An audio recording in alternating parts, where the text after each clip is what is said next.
Next మనం ఆదిలాబాద్ వెళ్దాం. ఆదిలాబాద్లో మా రీజనల్ కోఆర్డినేటర్ సత్యనారాయణ డ్రైవ్లో అందుబాటులో ఉన్నారు. అయితే ఆదిలాబాద్లో బీజేపీ బోని కొట్టింది మొన్న అసెంబ్లీ నియోజకవర్గాల్లో. సో ఈసారి ఖచ్చితంగా కూడా పార్లమెంట్ ఎన్నికల్లో ఖచ్చితంగా కూడా మళ్ళీ గెలవాలన్నట్లు ఆశలతో ఉంది. అయితే తనకే సీట్ అంటూ స్వయం బాపురావు అయితే నియోజకవర్గంలో కూడా పర్యటన చేస్తున్నట్లు మనకు తెలుస్తోంది. ఆశావకులు కూడా ఎక్కువైపోయి చేరుతున్నారు పార్టీలో కూడా. సో అధిష్టానం వద్ద లాపింగ్ చేస్తున్నారు ఆశావకులు. పూర్తి డీటెయిల్స్ మా రీజనల్ కోఆర్డినేటర్ సత్యనారాయణ ఇస్తారు. సత్యనారాయణ చెప్పండి.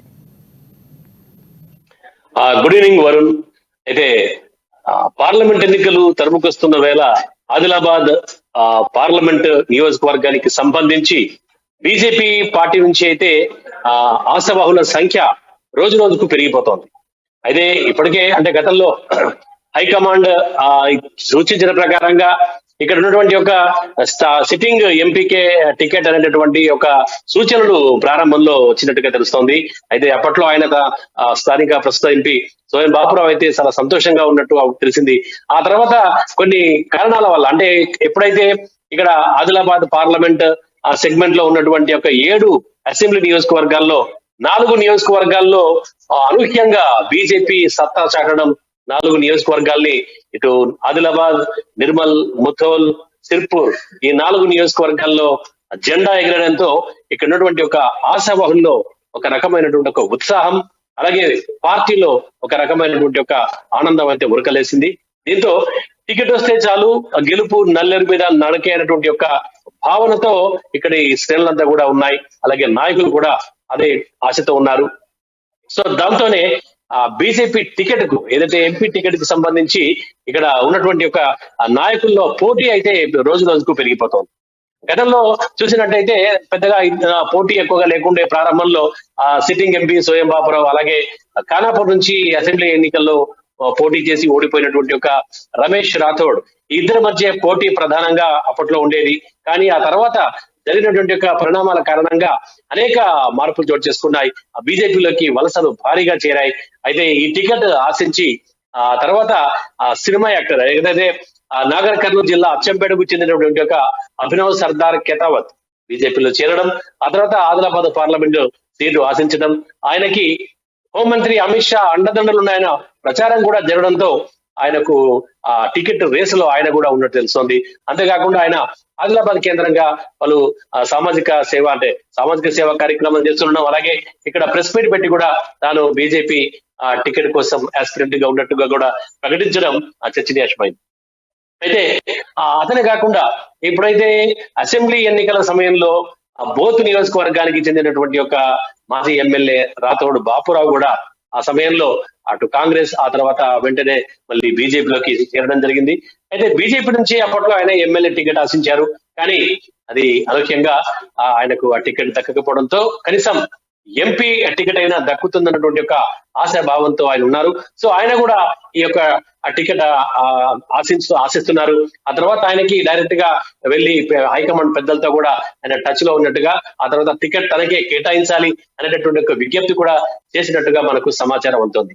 ఇలా చెప్పుకుంటూ పోతే అలాగే రీసెంట్ గా అంటే జడ్పీ చైర్మన్ రాథోడ్ జనార్దన్ కూడా ఆయన చెప్తున్నారని అయితే ఆ బీజేపీ తరపు నుంచి అంటే ఆశావకులు ప్రతి పార్టీలో కూడా ఉండటం సహజం. ఆశావకులు కూడా ఏ పార్టీ కూడా ఉండదు. బట్ ఇక్కడ ఏంటంటే ఇక్కడ స్వయం బాపురావు కానీ రాథోడ్ బాపురావు కానీ వీళ్ళందరూ కూడా ఆ పార్టీలో ఆశావకులు ఎక్కువయ్యారు. కానీ బీజేపీ ఎవరి వైపు మొగ్గు చూపుతుంది? ఖచ్చితంగా పర్టికులర్ వేలెక్కిస్తే ఖచ్చితంగా పార్లమెంటు స్థానాన్ని కైవసం చేసుకుంటాము అని ఎవరి వైపు మొగ్గు చూపుతుంది అక్కడ?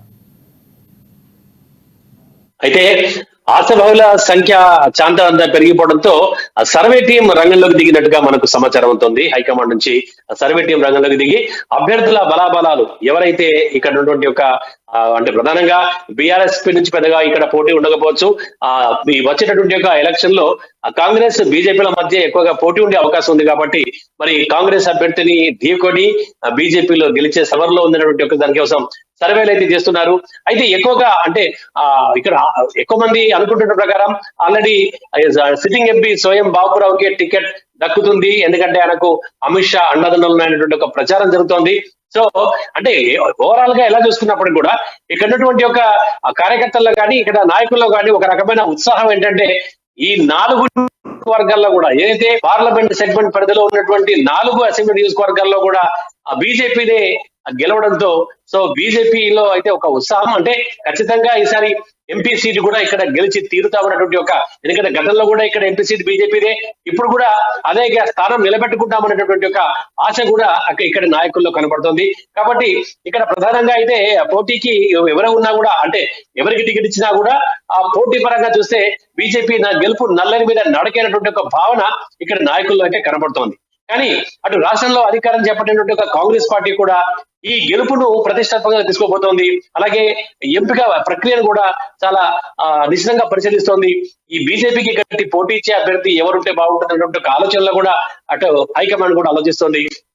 సో ఈ ఇరు పక్షాలు కూడా, ఇటు బీజేపీ అటు కాంగ్రెస్ కూడా ఇక్కడ ఉన్నటువంటి ఒక ఆదిలాబాద్ ఎంపీ సీట్ అయితే చాలా ప్రతిష్టాత్మకంగా తీసుకొని పోటీ గట్టిగా ఉండేటట్టుగా చూసుకుంటోంది. అయితే ఇప్పుడు ఏవైతే మనం ఆశావహుల పేర్లు అయితే ఇంతవరకు ఏవైతే చెప్పుకున్నామో, ఇటు మహిళా నాయకులతో పాటు ఇటు పురుష అభ్యర్థుల్లో కూడా ఎవరైతే గట్టిగా టికెట్ కోసం ఆశిస్తున్నారో వారి సంఖ్య పెరుగుతుంది. అదే తాజాగా కూడా మరొక మాజీ ఐఆర్ఎస్ అధికారి కూడా ఈ యొక్క పార్టీలో చేరడం, ఒట్టూరుకు చెందినటువంటి ఒక assistant income tax deputy commissioner ఆయన కూడా మోహన్ రాథోడ్ అతను కూడా పార్టీలో చేరడంతో ఈ యొక్క సంఖ్య మాత్రం గణనీయంగా పెరుగుతోంది. అయితే వీళ్ళందరూ కూడా, అంటే ఇప్పుడు ఓవరాల్ గా మీరు చెప్పినట్టు ఎవరు గట్టి అభ్యర్థి, ఎవరు బలాబలాలు ఏంటి అనేటటువంటిది ఒక సర్వే చూసుకుంటోంది. కానీ ఎవరికి వారు తమకు టికెట్ ఇస్తే కనుక గెలిచి తీరుదామనేటువంటి ఒక ధీమానైతే ఇటు వ్యక్తం చేస్తున్నారు.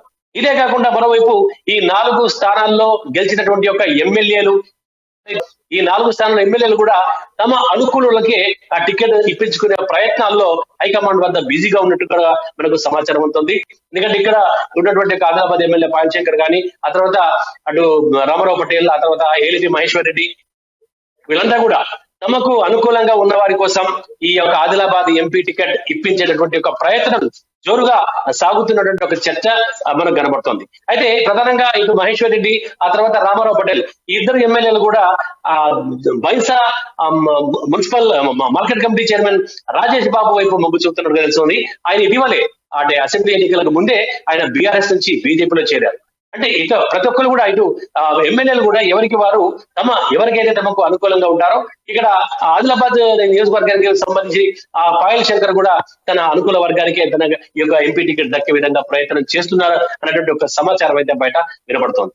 సో ఎందుకంటే ఈ ప్రస్తుతం ఎవరైతే సిట్టింగ్ ఎంపీ ఉన్నారో, సిట్టింగ్ ఎంపీకి తర్వాత ఈ 2 వర్గాలుగా ఇక్కడ కొంత వర్గ విభేదాలు కూడా స్పష్టంగా కొట్టొచ్చినట్టుగా కనబడుతున్నాయి. అప్పుడప్పుడు ఎందుకంటే ఇటీవల సమావేశాల్లో కూడా కొంత బహిర్గతంగా కూడా అది బయటపడింది. ఎందుకంటే ఫ్లెక్సీలు వెలుస్తున్నాయి, కొత్త వాళ్ళు వస్తున్నారు అనేటువంటి ఒక వాదన తెరపైకి వచ్చింది. అందుకు తగ్గట్టుగానే ఆదిలాబాద్ లో రోజుకో అభ్యర్థి పేరున ఒక ఫ్లెక్సీ వెలుస్తుండడం, ఆ తర్వాత అతనే ఆశావహ అభ్యర్థి, అతనే కాబోయే ఇక్కడ టికెట్ దక్కించుకునే ఎంపీ అనేటువంటి ఒక ప్రచారం కూడా జరగబోతుండడంతో ఇటు ఎవరు అంటే దాదాపు లిస్ట్ అయితే బాగా పెద్దగా ఉండడంతో ఇటు బీజేపీ శ్రేణుల్లో మాత్రం ఒక ఇంత ఆసక్తి అయితే నెలకొంది. అంటే ఎవరు ఈ ఎంపీ టికెట్ దక్కించుకుంటారు, ఎవరు ఇక్కడ ఆదిలాబాద్ ఎంపీగా విజయ కేతనం ఎగరవేస్తారు అనేటటువంటి ఒక చర్చ సర్వత్రా ఆదిలాబాద్ లో అయితే ఉత్కంఠ రేపుతోంది. Varun. Right, thank you Satyanarayana.